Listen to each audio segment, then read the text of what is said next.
Chapter 1. Constable Cody Parker's phone jangled him from a sound sleep at 1 a.m. Without turning on the light, he stumbled out of bed and into the cold hall where their phone rested in an alcove cut into the wall.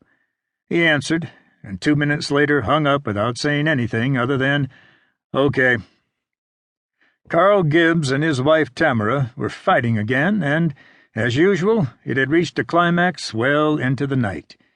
Being a referee for the combatants had become so commonplace that the young constable automatically dressed in the darkness to keep from waking Norma Fay any more than he already had. Irritated, and in no big hurry to drive into Slate Shoals at that time of the morning, he propped himself against the icebox, took a long gulp from the neck of a milk bottle, and flipped on the porch light to blink in surprise. It was snowing. Cody, the young half-Choctaw constable, was born across the river in Grant, Oklahoma. He was raised in the tiny rural community of Center Springs, Texas, 10 miles away on the other side of the Red River, where it snowed only half a dozen times in his entire 24 years of life. He recalled the old stories of deep snowfalls and harsh winters 30 years ago during the Great Depression, but accumulating snow had become rare in northeast Texas. Ice storms were a more common occurrence, sometimes piling up to more than a half-inch on trees, power lines, and paved roads, knocking out power and causing problems for weeks. The weatherman said it'd be cold and drizzly. Missed again. Collar already up against the chill, Cody set his Stetson, took a deep breath of fresh Arctic air, and hurried across the yard to his two-tone red and white El Camino. Most folks in Center Springs called it a half-breed truck. Snow squeaked underfoot with an unfamiliar sound. A small avalanche fell from the vehicle's roof when he opened the door.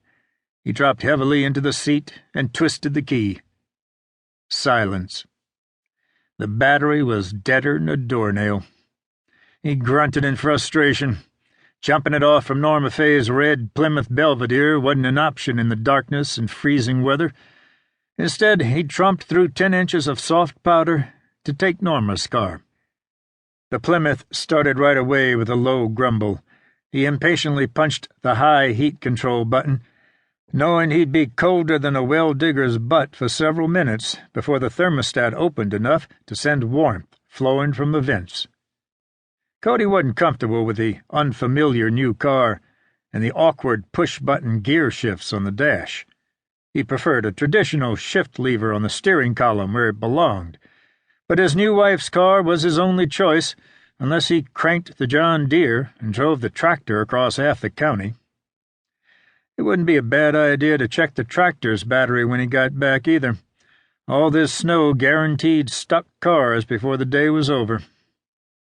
The snow-covered road was unmarked when he pulled onto the highway.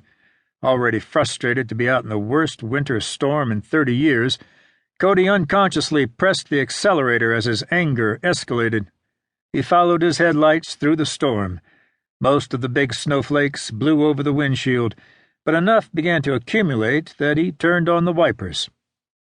Minutes later, the thermostat opened, the car warmed, and the defroster cleared the glass. The radio's tubes finally warmed enough to blare Jimmy Gilmer and the Fireballs from the speaker. He cranked Sugar Shack up to a wide-awake level and squinted through the foggy windshield. A quick swipe cleared a circle to see through. The snow-covered farm road wound past dark houses illuminated by pole lights, dark barns, and bare hardwoods. Finding the cutoff was difficult.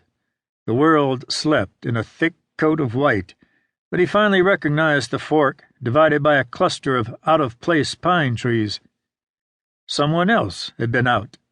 An earlier oncoming car had left a U-turn at the fork and cut barely distinct half-filled tracks which led the way and gave him something to follow. Who the hell is out driving in this so early? The 2-lane farm road straightened. He sped up again. The Plymouth's wipers fought a losing battle with the heavy, wet flakes. Over a small rise, his headlights lit a dark car parked in the oncoming lane.